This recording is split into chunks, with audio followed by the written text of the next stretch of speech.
European Union Withdrawal Bill Committee. Order. When I first collected my copy of the European Union Withdrawal Bill, I expected to see the commitment to the Good Friday Agreement, otherwise known as the Belfast Agreement, written in bold that it would be protected even though the UK is going to leave the European Union. I commend the legislative draftsmen and women because I'm sure it's technically absolutely correct. But what on earth does it mean? What on earth does that mean? The legislation has to be clear to those people who read this legislation who are not lawyers. As a unionist, there can be no question for me of there being a separate regulatory arrangement for Northern Ireland, permitting it to have regulatory equivalence or convergence with the Republic. It either applies to all of us or it can't apply at all.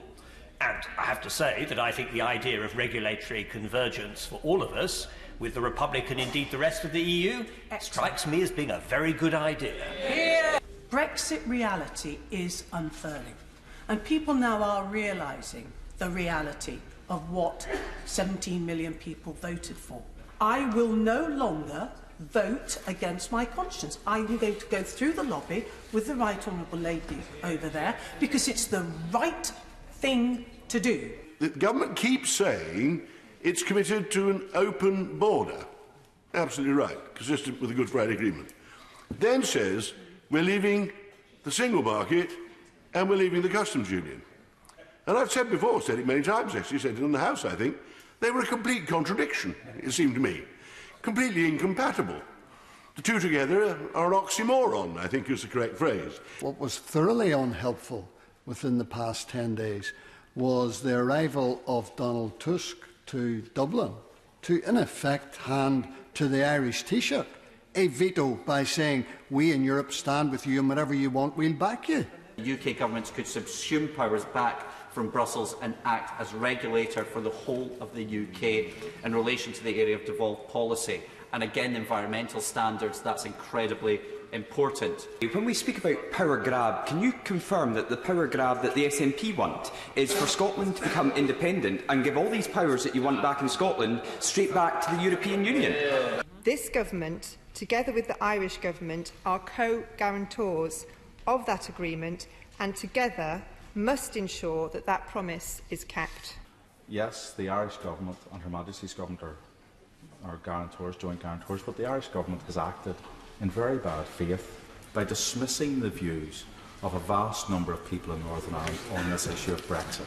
I do not think that this amendment provides anything that isn't provided for by our current obligations under the Belfast Agreement and the British-Irish Agreement, and the Government remains absolutely steadfast in our commitments to those agreements and our associated obligations under international law. I'm very grateful my honourable friend keeps reiterating with ever greater passion the government's 110% commitment to the Belfast Agreement.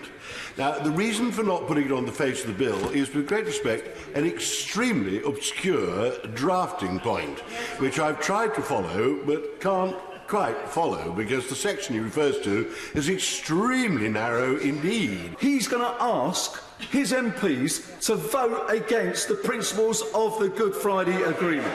That's how it will be seen by people who look at these votes in this House. There was a member from North East 5 where he said that the Democratic Unionist Party, of course, do not speak for all of Northern Ireland. Of course, he is absolutely right in that matter. We've actually never claimed to. They want to build a border. It's not my party that's saying that. It's not the Unionists of Northern Ireland. It's not Her Majesty's government. Who's going to build this border? Is the Republic of Ireland going to build it?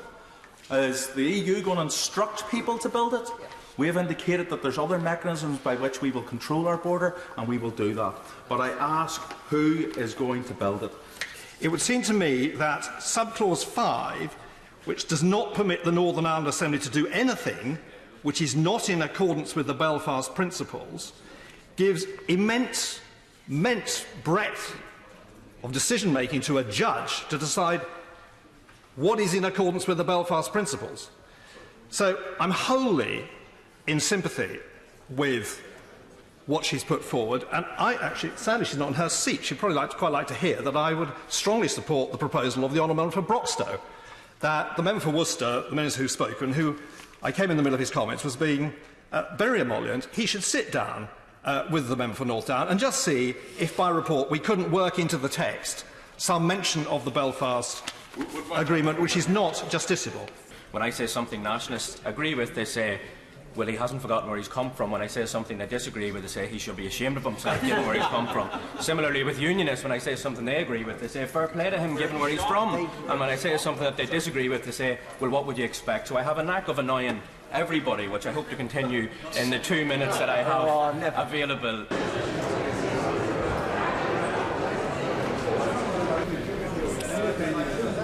Order! Order.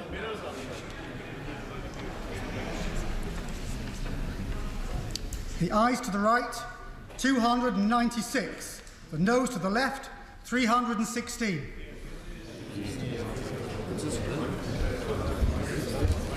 Thank you. The ayes to the right, 296. The noes to the left, 316. The noes have it. The noes have it. The lock. The British people do have a chance to change course.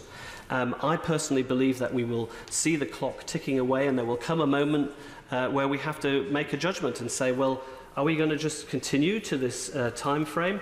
Article 50, of course, can be revoked or put on pause. We need to consider that this is an option, and I think that the British people do have the right to think again if, on reflection, they see that this is too costly and potentially too damaging. Perhaps he can inform the House of the cumulative net cost of the EU, our net payments over the last 42 years. We are going to be poorer, potentially, as a result of some of the Brexit scenarios that we are seeing. Would he accept that greatly exaggerated claims were made by right honourable members, some of whom remain in this House and some of whom are no longer in this House, about what would happen on day one after we voted to leave the European Union? So far as I'm aware, there have been no plagues of frogs and locusts, and the sky hasn't fallen in.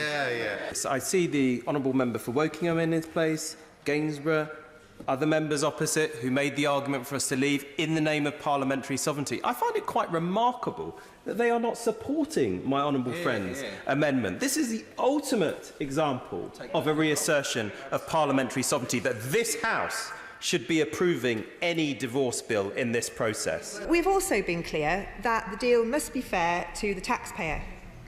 Already, the government is attempting to bypass scrutiny that ought to take place in this chamber.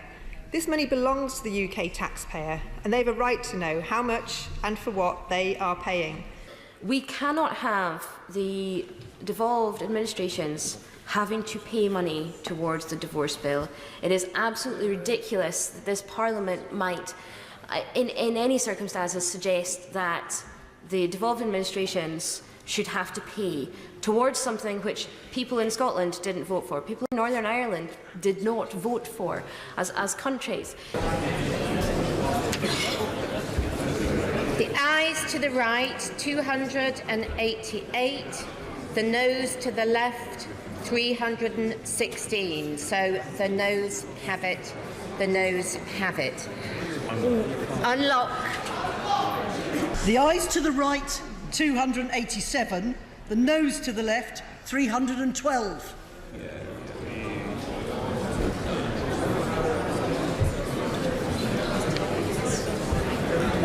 The ayes to the right, 287. The noes to the left, 312. So the noes have it, the noes have it. Unlock.